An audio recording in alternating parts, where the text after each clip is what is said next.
Good evening, student. What is inheritance and types of inheritance in C++? આગળના લેક્ચરમાં આપણે class કેવી રીતે બનાવવાનું, પબ્લિક પ્રાઇવેટ પ્રોટેક્ટેડ શું છે તે સમજેલા, સ્કોપ રિઝોલ્યુશન ઓપરેટર શું છે તે આપણે સમજેલા, ડેટા મેમ્બર કોને કહેવાય અને મેમ્બર ફંક્શન કોને કહેવાય તે પણ આપણે સમજી લીધું. આજે આપણે વાત કરીશું તે છે ઇનહેરિટન્સ. બહુ ઇમ્પોર્ટન્ટ કન્સેપ્ટ છે કોઈ બી પ્રોગ્રામિંગ લેંગ્વેજ ઓબ્જેક્ટ ઓરિએન્ટેડના રિલેટેડ જે પણ હોય એ કયો છે ઇનહેરિટન્સ. તો આજે વાત કરીશું what is inheritance and types of inheritance. So first of all what is inheritance? તો ઇનહેરિટન્સ નો ગુજરાતી મતલબ થાય વારસો, વારસામાં મળવું. આપણે કહીએ ને કે ભાઈ દાદાની જેટલી બી મિલકત અને પ્રોપર્ટીઝ છે એ એના છોકરાઓને મળશે, રાઈટ? અને એટલે કે આપણા ડેડીની જેટલી બી મિલકત છે આપણને મળશે. નોટ ઓનલી ફોર મિલકત, અમુક લક્ષણો, અમુક કેરેક્ટરિસ્ટિક્સ આપણને મળતી હોય છે. કોઈનો ફેસ મળતો હોય, કોઈનો અવાજ મળતો હોય, કોઈને કોઈ રોગ પણ આવતો હોય, કોઈને પોઝિટિવ ઇફેક્ટ મળતી હોય, કોઈને નેગેટિવ ઇફેક્ટ મળતી હોય. તો આને કહેવાય ઇનહેરિટન્સ. આ નેચરનો એક ઇનહેરિટન્સ છે જે કુદરતી છે. ઓકે, ઇનહેરિટન્સ નો બીજો ઇંગ્લિશ મીડિયમ આપણે કરીએ મતલબ તો એને કહી શકીએ રીયુઝેબિલિટી. એકવાર જે બની ગયું હોય એને આપણે ફરી વાર બનાવવા જઈએ તો એ કેવું કહેવાય? રીયુઝેબિલિટી, રાઈટ? તો C++ એટલે કે ઓબ્જેક્ટ ઓરિએન્ટેડ પ્રોગ્રામિંગના અંદર પણ આપણે રીયુઝેબિલિટીનો જે કન્સેપ્ટ યુઝ કરવા જઈશું એને શું કહેવામાં આવશે? ઇનહેરિટન્સ. ઓકે, ઇનહેરિટન્સ બહુ કામનો શબ્દ છે, બહુ કામનો કન્સેપ્ટ છે. તમને program oriented as well as knowledge oriented as well as જ્યારે તમે ઇન્ટરવ્યુ આપવા જશો ત્યારે આ શબ્દ તમે વારંવાર સાંભળશો. What is inheritance? આનાથી શું બેનિફિટ થાય? તો હું તમને કહું આનાથી શું બેનિફિટ થાય. હવે હું તમને એવું કહું કે એક આપણી પાસે 4 અલગ અલગ ગાડીઓ છે. ઓકે, હવે 4 ગાડી માટે 4 અલગ અલગ કિચન છે. સપોઝ આવું એક એક્ઝામ્પલ આપું છું તમને. તો બની શકે ફર્સ્ટ જે આપણી પાસે કી છે એ યુઝ થઈ ગયા પછી આપણે એનું કિચન એટલે કે એનું જે સ્ટોરેજ છે એ આપણે શું કરતા હોય? નોર્મલી ફેંકી દેતા હોઈએ. પણ બીજી ચાવી એની સાથે જ કનેક્ટ કરી લઈએ તો. અથવા હું તમને એક બીજું સિમ્પલ એક્ઝામ્પલ આપું, ઇનહેરિટન્સનું એક બીજું એક્ઝામ્પલ આપું કે ભાઈ આપણી પાસે લેપટોપ આપણે પરચેસ કર્યું, એના અંદર રેમ ઓછી છે. આપણે કહીએ કે ઇનિશિયલી આપણે 4 GB ની જ રેમ રાખી. હવે આપણું લેપટોપ બહુ ધીરું ચાલે છે અને આપણે હવે SSD નાખવાનું વિચારી રહ્યા છીએ. તો SSD નાખવા માટે આપણે પાછું કોઈ નવું લેપટોપ પરચેસ કરવા નહીં જતા, જૂના લેપટોપમાં જ SSD ઇન્સ્ટોલ કરીએ છીએ, મતલબ આપણે કન્ફિગ્યુરેશન કરીએ છીએ.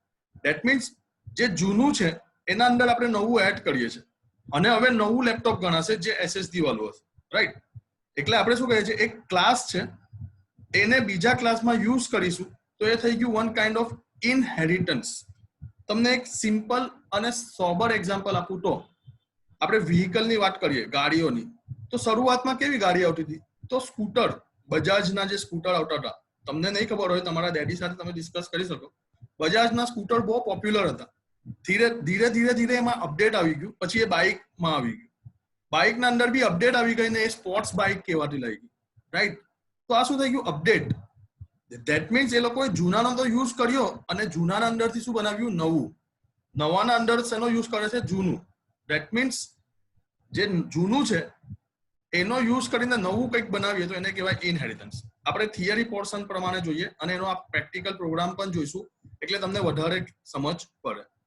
તો the technique of deriving a new class from old class is called inheritance. Simple definition છે. ટેકનિક ઓફ ડિરાઇવિંગ, ડિરાઇવ એટલે બનાવવું. શું? New class. શેમાંથી? Old class. એને આપણે શું કહી શકીએ? Inheritance. The old class is refer is a base class. એટલે જે જૂનો ક્લાસ હોય એને શું કહેવાય? આપણે બેઝ ક્લાસ અથવા એને આપણે કહી શકીએ સુપર ક્લાસ. એટલે યાદ રાખજો, જે જૂનો ક્લાસ હોય, જે એક્ઝિસ્ટિંગ ક્લાસ હોય એનું બીજું નામ શું છે? Base class. અને એનું બીજું નામ શું કહી શકીએ આપણે? Super class. એટલે સુપર ક્લાસ કો, બેઝ ક્લાસ કો અથવા નીચે આવશે પેરેન્ટ ક્લાસ. તો ત્રણે એક જ છે. જે ઓલ્ડ ક્લાસ છે એનું બીજું નામ છે બેઝ ક્લાસ, એનું ત્રીજું નામ છે સુપર ક્લાસ અને એનું ચોથું નામ છે પેરેન્ટ ક્લાસ. એવી રીતે જે નવો ક્લાસ આવશે, ધ ન્યૂ ક્લાસ, એને આપણે શું કહીશું? તો બેઝનું ઓપોઝિટ ડિરાઇવ ને સુપરનું ઓપોઝિટ સબ ક્લાસ ને પેરેન્ટ્સ નું ઓપોઝિટ ચાઇલ્ડ ક્લાસ. એટલે આટલો કન્સેપ્ટ તમને સમજ પડી જવી જોઈએ. ઇનહેરિટન્સ એટલે રીયુઝેબિલિટી, જેના અંદર જે જૂનો ક્લાસ છે એનું બીજું નામ છે બેઝ ક્લાસ અથવા સુપર ક્લાસ અથવા પેરેન્ટ ક્લાસ, અને જે નવો ક્લાસ બનશે તેનું નામ છે ડિરાઇવ્ડ ક્લાસ, સબ ક્લાસ અથવા ચાઇલ્ડ ક્લાસ. ઓકે, આટલો કન્સેપ્ટ તમને નોર્મલી સમજ પડી ગયો છે. Next, inheritance concept allows programmer to define a class in terms of another class, which make creating and maintaining application easier. એટલે આપણને એપ્લિકેશન બનાવવામાં અને આપણને પ્રોગ્રામ બનાવવામાં આપણું કામ શું કરાવે છે? ઇનહેરિટન્સ ઈઝી કરાવે છે. When writing a new class, instead of writing new data member and member function all over again, programmer can make a bounding of new class with the old one. The new one should inherit the member of the existing class. એટલે એના અંદર જ એનો use કરી લેશે. A class can get derived from one or more classes, which means it can inherit data and function from multiple base class. એટલે એવું જરૂર નથી દર વખતે એક જ ક્લાસ હોય, એક કરતા વધારે ક્લાસ પણ હશે તો એ મલ્ટીપલ ક્લાસના અંદર પણ આપણે એક્સેસ કરી શકીએ. સિન્ટેક્સ જોઈ લઈએ આપણે પહેલા એની. તો હંમેશા ક્લાસ બનાવવા માટે આગળ ક્લાસ, પછી સબ ક્લાસનું નામ લખવું પડે. ઓકે, એટલે જે નવો આપણે જે ક્લાસ બનાવવાના છે તેનું નામ લખવું પડે. વિઝિબિલિટી મોડ, તો 3 ટાઈપની વિઝિબિલિટી મોડ છે જે આપણે અત્યારે ડિસ્કસ કરીશું: પબ્લિક, પ્રાઇવેટ અને પ્રોટેક્ટેડ. ઓકે, અને પછી સુપર ક્લાસનું નામ. હું તમને પ્રેક્ટિકલી બતાવીશ કેવી રીતે વર્ક થાય છે ઇનહેરિટન્સ, તો એ તમને વધારે સમજ પડશે. અત્યારે તમે એની સિન્ટેક્સ જોઈ શકો છો કે સૌથી પહેલા લખવાનું ક્લાસ, પછી sub class name, visibility mode, super class name. Okay, તો આપણે પ્રેક્ટિકલી જોઈએ ઇનહેરિટન્સ કેવી રીતે ઇમ્પ્લિમેન્ટ થાય છે. તો આપણું એડિટર ઓપન કરી દઈએ આપણે, દેવસી પ્લસ પ્લસ. આપણા એડિટરમાં આપણે જઈએ. ઓકે, સૌથી પહેલા આપણે ફાઇલમાં જઈને ન્યૂ ફાઇલ લઈ લઈએ, કમેન્ટ આપી દઈએ એક્ઝામ્પલ ઓફ ઇનહેરિટન્સ. સૌથી પહેલા લાઇબ્રેરી એડ કરાવી દઈએ, has include iostream.h output stream, C out અને સી ઇન નામના જે ફંક્શનનો આપણે યુઝ કરવાના છે એના માટે આપણે કઈ લાઇબ્રેરીનું એડ કરીશું? iostream, input output stream. Right, ચલો. ઇન્ટીજર મેઇન, સી પ્લસ પ્લસમાં નોર્મલી આપણે ઇન્ટીજર મેઇનનો યુઝ કરતા હોય છે, અને તમને ખબર હોય તો ઇન્ટીજર રિટર્ન ટાઈપ છે એટલે રિટર્ન 0 લખવું જરૂરી છે. આપણે એક ક્લાસ બનાવીએ. ઓકે, ક્લાસનું નામ આપીએ આપણે એ. ક્લાસનું નામ શું આપી દીધું? એ. એના અંદર આપણે એક ડેટા મેમ્બર બનાવીએ. ડેટા મેમ્બર ઇન્ટીજર એક્સ અને વાય, આ બંનેનો શું કહેવાય? Data member. ઓકે, બંને કેવા ટાઈપના છે? બંને પ્રાઇવેટ ટાઈપના છે. કેવી રીતે મને ખબર પડી પ્રાઇવેટ ટાઈપના છે? તો અહીંયા આપણે એક્સેસ સ્પેસિફાયર લખવું પડે. અહીંયા હું લખું છું પબ્લિક અને કોલન, તો આ થઈ ગયું પબ્લિક ટાઈપનું. પણ બાય ડિફોલ્ટ હું કંઈ જ ના લખું તો એ કેવું ગણાય? તો એ ગણાશે પ્રાઇવેટ ટાઈપનું. તો આ ડેટા મેમ્બર આપણા એક્સ અને વાય આપણે કેવા કહી શકીએ? પ્રાઇવેટ. રાઈટ, પણ આપણે એને પબ્લિક બનાવીએ અત્યારે, તો આપણે અહીંયા શું લખવું પડે? પબ્લિક. તો આપણા ડેટા મેમ્બર આ કેવા થઈ ગયા? પબ્લિક. રાઈટ, હવે હું અહીંયા એક મેથડ બનાવું છું જેને આપણે મેમ્બર ફંક્શન પણ કહી શકીએ. શું કહી શકીએ? મેમ્બર ફંક્શન, જેના અંદર આપણે ડેટાને ગેટ કરાવીએ છીએ. તો વોઇડ ગેટ ડેટા, આવું એક ફંક્શનનું નામ આપી દીધું આપણે, અને યુઝર પાસેથી વેલ્યુ લેવાની છે. એટલે આપણે એને મેસેજ કરીએ, સી આઉટ એન્ટર 2 નંબર, ભાઈ તું 2 નંબર આપ. સી ઇન, પહેલો નંબર આવી હશે એક્સ માં અને બીજો નંબર આવી હશે વાય માં. This is simple. આ તમને ખબર જ છે, ડેટા મેમ્બરની, મેમ્બર ફંક્શનની આવી રીતે ડેફિનેશન આપણે આપી શકીએ અને એ લોકોને આવી રીતે આપણે એક્સેસ પણ કરી શકીએ.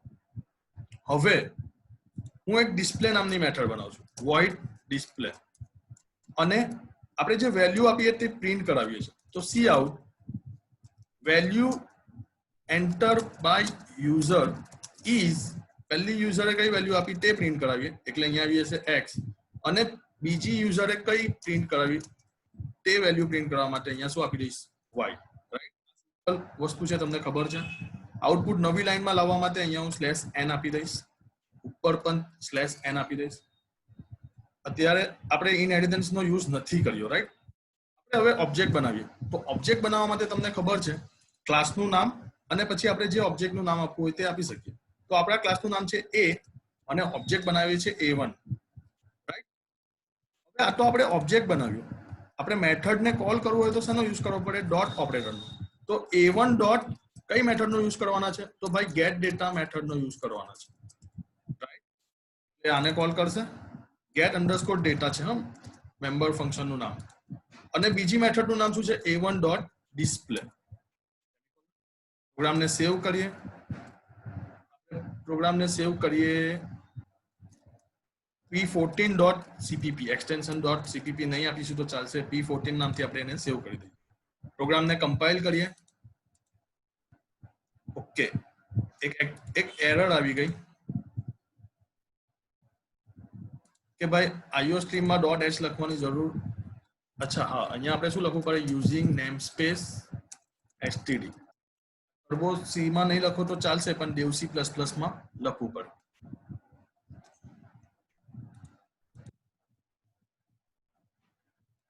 dev c++ માં રિટર્ન 0 લખવું પડે. રિટર્ન 1 પણ લખી શકો, એવું કોઈ જરૂરી નથી 0 જ લખાય. તમારે જે વેલ્યુ તમે લખ્યું હોય તમે લખી શકો છો. તો અહીંયા IOStream.h નહીં આવે, ઓનલી IOStream લખવાનું છે. ટર્બો સી ના અંદર તમારે લખવું પડે, પણ dev c માં નહીં લખો તો ચાલશે. તો આપણે જોઈ શકીએ આપણા પ્રોગ્રામમાં કોઈ એરર, કોઈ વોર્નિંગ છે કે નથી. તો એઝ વી કમ્પાઇલ કરીએ પ્રોગ્રામને, તો કમ્પાઇલ કરતા આપણને ખબર પડે છે કે આપણા પ્રોગ્રામમાં કોઈ એરર કે કોઈ વોર્નિંગ નથી, રાઈટ? ઓકે, હવે આપણે એનું આઉટપુટ ચેક કરીએ. તો રન કરાવીએ. Enter two number. પહેલો નંબર આપી દીધો 10, બીજો નંબર આપી દીધો 20. Enter. Value enter by user is 10 and 20. આ જે પહેલું પ્રિન્ટ થાય છે એન્ટર ટુ નંબર, એ ગેટ ડેટા નામના ફંક્શનમાંથી કોલ થઈ જાય છે. આપણે a1 ડોટ ગેટ ડેટા કરાવ્યું તે, અને value enter by user is 10 and 20 આ ડિસ્પ્લે એટલે કે જે બીજી મેથડ બનાવી તેના અંદરથી કોલ થાય છે. હવે આપણે ઇનહેરિટન્સ નો કન્સેપ્ટ અહીંયા યુઝ કરીએ. એક બીજો ક્લાસ બનાવીએ, ક્લાસ બી. કયો ક્લાસ બનાવ્યો? બી. તો આ જે બી ક્લાસ છે આપણો કયો ક્લાસ કહેવાય? નવો ક્લાસ કહેવાય. ઓકે, નવા ક્લાસનું બીજું નામ શું છે?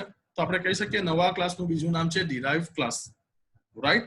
તો તમે સિન્ટેક્સમાં જોઈ શકો છો, ડિરાઇવ્ડ ક્લાસનું નામ લખવું પડે. પછી આપણે કોલન કરવાનું. પબ્લિક ને જે આપણો સુપર ક્લાસ છે તેનું નામ લખવું પડે. એટલે અહીંયા જો ક્લાસ બી, નવા ક્લાસનું નામ કોલન કરવું પડે, જેનાથી એને ખબર પડે કે ઇનહેરિટન્સ તમે કરી રહ્યા છો. અહીંયા તમારે પબ્લિક, પ્રાઇવેટ અથવા પ્રોટેક્ટેડ આ ત્રણમાંથી કોઈ એક વસ્તુ લખવી પડે, અને પછી જે જૂનો ક્લાસ છે તેનું નામ લખવું પડે. એટલે કે ક્લાસ એ. તો ક્લાસ એ ની જેટલી બી પબ્લિક મેથડ અને પ્રોટેક્ટેડ મેથડ છે એ ઓટોમેટિક ક્યાં આવી જશે? ક્લાસ બી ના અંદર. પણ પ્રાઇવેટ વાળી કોઈ વસ્તુ નહીં આવે. હું તમને પ્રેક્ટિકલી આગળ બતાવીશ. અત્યારે એવું સમજી લો, આખું કોડિંગ અહીંયા આવી ગયું કહેવાય. આખું કોડિંગ. એટલે અહીંયા હું એક નવી મેથડ બનાવું છું, void sum નામની. કઈ મેથડ બનાવી? સમ. જે શું કરશે? તો એ કરે છે સરવાળો cout sum of two number is, અહીંયા આપણે લખું છું x plus y. જોઈ શકો છો આ x અને આ y એ કયા ક્લાસનો છે? એક ક્લાસ a નો છે. પણ આપણે ઇનહેરિટન્સ કર્યું. શું કર્યું? ઇનહેરિટન્સ એટલે કે રીયુઝેબિલિટી. તો અહીંયા મારે ક્લાસ બી ના અંદર x અને y ડિફાઇન કરવાની જરૂર નથી. એ ઓટોમેટિક શું થઈ જશે? ઇનહેરિટ થઈ જશે. પણ અહીંયા મારે મેથડને શું કરી દેવું પડે? પબ્લિક. ઓકે, હવે આ બધું આપણે ભૂલી જઈએ. એટલે આ બધું આપણે શેનું હતું? એ ક્લાસનું. એને આપણે હવે નિકાળ નાખીએ. એની જગ્યા પર આપણે હવે શું કરીએ છીએ? ક્લાસ બી નો ઓબ્જેક્ટ બનાવીએ છીએ b1. b1 થી ગેટ ડેટા એક્સેસ થશે? હા થશે. કેમ? તો આપણે ઇનહેરિટ કર્યું છે. અને b1 થી ડિસ્પ્લે નામની મેથડ બી એક્સેસ થશે? હા થશે. કેમ? તો આપણે શું કર્યું છે? ઇનહેરિટન્સ કર્યું છે. અને ફાઇનલી b1 ડોટ સમ મેથડ એના પોતાની. ઓકે, તો તમને સિમ્પલ એમાં ખબર પડી હશે. અહીંયા આપણે જોઈ શકીએ છીએ કે બી જે ક્લાસ છે એની પાસે એકચ્યુઅલીમાં ગેટ ડેટા નામની કોઈ મેથડ નથી, પણ એ ક્લાસ એને ઇનહેરિટ કર્યો છે. એટલે ગેટ ડેટા નામના મેથડને યુઝ કરી શકે. એવી રીતે એની પાસે ડિસ્પ્લે નામની મેથડ નથી, પણ ઇનહેરિટ કર્યું છે એટલે ડિસ્પ્લે નામની મેથડને પણ યુઝ કરી શકે. ફાઇનલી સમ નામની મેથડ તો એની પાસે છે જ, એટલે સમ નામની મેથડને તો યુઝ કરવાનો જ છે. આપણે પ્રોગ્રામને કમ્પાઇલ કરાવીએ. ઓકે, કોઈ પ્રોગ્રામમાં વોર્નિંગ કે એરર નથી. હવે આપણે એનું આઉટપુટ જોઈએ. તો ક્લાસ પહેલી વેલ્યુ આપી 20 અને બીજું આપી દીધી 30. તો આપણે જોઈ શકીએ છીએ value enter by user is 20 and 30. અચ્છા, આપણે જે સમ કરાવ્યું sum of two number is x plus y એ પ્રિન્ટ નથી થયું e1 ડોટ સમ. ઓકે, એક ટ્રાય કરી લઈએ.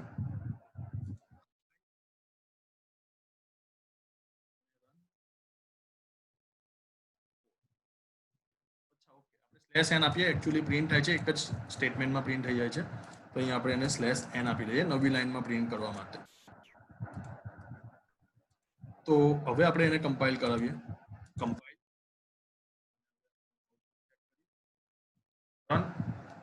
વેલ્યુ આપી દીધી 20 and 30. તો તમે જોઈ શકો છો સમ ઓફ નંબર ઇઝ 50. ઓકે, તો આ સિમ્પલ એક્ઝામ્પલ હતો ઇનહેરિટન્સનો, જેને તમને હું પાછું એકવાર સમજાવું છું. આપણી પાસે ક્લાસ એ છે જેના અંદર x અને y નામના બે ડેટા મેમ્બર કહેવાય. શું કહેવાય? Data member. એનું એક્સેસ સ્પેસિફાયર શું છે? પબ્લિક. ઓકે, એની પાસે બે મેમ્બર ફંક્શન બી છે. એક મેમ્બર ફંક્શન છે જેનું નામ છે ગેટ ડેટા, અને બીજું ફંક્શન છે જેનું નામ છે ડિસ્પ્લે. ગેટ ડેટા નામના ફંક્શનના અંદર એ બે નંબર યુઝર પાસેથી ઇનપુટ લે છે, અને ડિસ્પ્લેના અંદર એ વેલ્યુને શું કરાવે છે? પ્રિન્ટ કરાવે છે.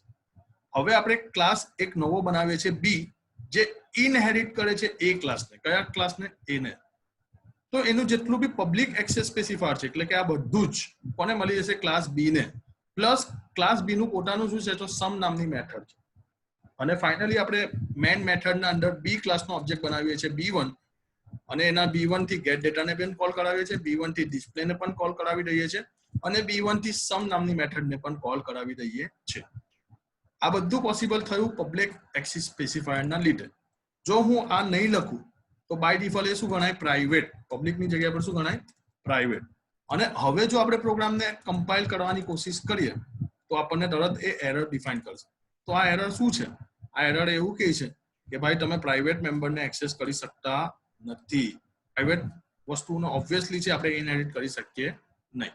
તો હંમેશા રૂલ્સ યાદ રાખો કે પબ્લિક અથવા પ્રોટેક્ટેડ વસ્તુને જ આપણે ઇનહેરિટન્સ કરી શકીએ, આપણે પ્રાઇવેટ વસ્તુને ઇનહેરિટ કરી શકતા નથી. This is simple inheritance, right?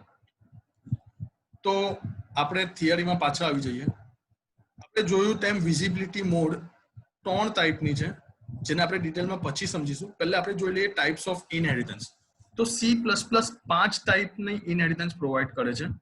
એમાંનું પહેલું છે સિંગલ ઇનહેરિટન્સ, જે અત્યારે આપણે જોયું તે, જેમાં એક જ બેઝ ક્લાસ હોય અને એના અંદરથી ડિરાઇવ ક્લાસ જનરેટ થતો હોય. તો એવા ઇનહેરિટન્સને આપણે શું કહીશું?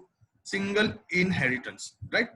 બીજો એક ઇનહેરિટન્સ આવશે મલ્ટિપલ ઇનહેરિટન્સ, તો જેના અંદર મલ્ટિપલ ડિરાઇવ ક્લાસ હશે, બેઝ ક્લાસ હશે. ઓકે, બેઝ ક્લાસનું બીજું નામ સુપર ક્લાસ, બેઝ ક્લાસનું બીજું નામ પેરેન્ટ ક્લાસ. તો આ બધા ટર્મ્સ યાદ રાખજો. આજે થોડું કન્ફ્યુઝન થશે, એક બે વાર જ્યારે તમે પ્રેક્ટિસ કરશો તો ડેફિનેટલી તમને યાદ રહી જશે. ઇનહેરિટન્સ એટલે રીયુઝેબિલિટી, જેના અંદર રીયુઝેબિલિટી મીન્સ એક ક્લાસનો યુઝ આપણે બીજા ક્લાસમાં કરી શકીએ. જે નવો ક્લાસ છે એને આપણે શું કહી શકીએ? નવા ક્લાસને આપણે કહી શકીએ ચાઇલ્ડ ક્લાસ અથવા સબ ક્લાસ અથવા ડિરાઇવ ક્લાસ. અને જે જૂનો છે, એક્ઝિસ્ટિંગ છે, પહેલાથી છે, એવા ક્લાસને આપણે કહી શકીએ બેઝ ક્લાસ અથવા પેરેન્ટ ક્લાસ, અથવા આપણે કહી શકીએ એને સુપર ક્લાસ, રાઈટ? તો ટાઈપ્સ ઓફ ઇનહેરિટન્સમાં પહેલું હતું સિંગલ ઇનહેરિટન્સ, જેનું એક્ઝામ્પલ આપણે જોઈ લીધું. કાલે આપણે જોઈશું મલ્ટિપલ ઇનહેરિટન્સ. એમાંનું જ એક બીજું એક ઇનહેરિટન્સ આવે છે હિરાર્ચિકલ ઇનહેરિટન્સ, એટલે કે એક ડિરાઇવિંગ જેવું બને. હું તમને કહું તો કોર્સ, 12મા પછી કોર્સ, તો તમારી પાસે આવે બીકોમ, બીસીએ અને બીબીએ. તો આ એક પાર્ટીશન પડી ગયું. બીકોમ પછી શું આવશે? તો એમકોમ. ઓકે, એના પછી જે કરવું હોય તે. એવી રીતે બીસીએ પછી શું આવશે? તો એમસીએ, એમએસસી આઈટી, તમારે જે કરવું હોય તે. અને બીબીએ પછી શું આવે? તો એમબીએ, પછી મેનેજમેન્ટના અંદર જવું હોય તો એક શું બને? એક ટ્રી જેવું બને. તો એને કેવું કહેવાય? Hierarchical inheritance. પછી એક આવી જશે મલ્ટી લેવલ ઇનહેરિટન્સ, એટલે એક બેઝ ક્લાસ હોય જેને આપણે ગ્રાન્ડફાધર કહી શકીએ. પછી આપણી પાસે એક બીજો ક્લાસ આવે જેને આપણે ફાધર કહેવાય, અને પછી એક ફાઇનલી નવો ક્લાસ આવે જેને ચાઇલ્ડ ક્લાસ કહેવાય. તો આપણે એને શું કહી શકીએ? Multi level inheritance. અને છેલ્લું આવશે હાઇબ્રિડ ઇનહેરિટન્સ, જેને આપણે વર્ચ્યુઅલ ઇનહેરિટન્સ પણ કહેવાય, જે બધાનું મિક્સઅપ હશે, જેના અંદર બેઝ ક્લાસ, જેના અંદર સિંગલ ઇનહેરિટન્સ પણ આવી હશે, મલ્ટિપલ ઇનહેરિટન્સ બી આવી હશે, હિરાર્ચિકલ ઇનહેરિટન્સ પણ આવી હશે, બધા જ ઇનહેરિટન્સ અંદર આવી હશે. તો બેઝિકલી આપણી પાસે કેટલા ઇનહેરિટન્સ કન્સેપ્ટ છે? 5. પહેલું સિંગલ ઇનહેરિટન્સ, બીજું multiple inheritance, hierarchical inheritance, multi level inheritance, અને ફાઇનલી હાઇબ્રિડ ઇનહેરિટન્સ. ઓકે, કાલે ઇનહેરિટન્સમાં આપણે વધારે ડિટેલમાં સમજીશું. આજના લેક્ચર માટે આટલું જ. આઈ હોપ સો તમને ખબર પડી હશે. તમને કોઈ કન્ફ્યુઝન હોય, તમને કોઈ ક્વેરી હોય તો તમે હું તમને અનમ્યુટ કરું છું, તમે મારી સાથે ડિસ્કસ કરી શકો છો. અને આજના લેક્ચરનો તમારે રેટિંગ આપવાનું છે આઉટ ઓફ 10. તમને કેટલી સમજ પડી, જેના બેસિસ પર મને ઇમ્પ્રુવમેન્ટ કરવાની સમજ પડે. તમારા પોઝિટિવ નેગેટિવ રિવ્યુઝ એક્સેપ્ટેબલ છે. ઓકે, અને આઉટ ઓફ 10 તમે જે રિવ્યુ આપશો તેને પણ એક્સેપ્ટેબલ છે, જેનાથી મને ઇમ્પ્રુવમેન્ટ આવશે. ઓકે, આઈ હોપ સો તમને લેક્ચરમાં સમજ પડી હશે. કોઈ પણ કન્ફ્યુઝન હોય, કોઈ પણ ક્વેરી હોય તો તમે મને કમેન્ટમાં ગમે ત્યારે પૂછી શકો છો. હું ડેફિનેટલી તમને એનું સોલ્યુશન આપીશ. Okay, don't waste your valuable time and do your good. Okay,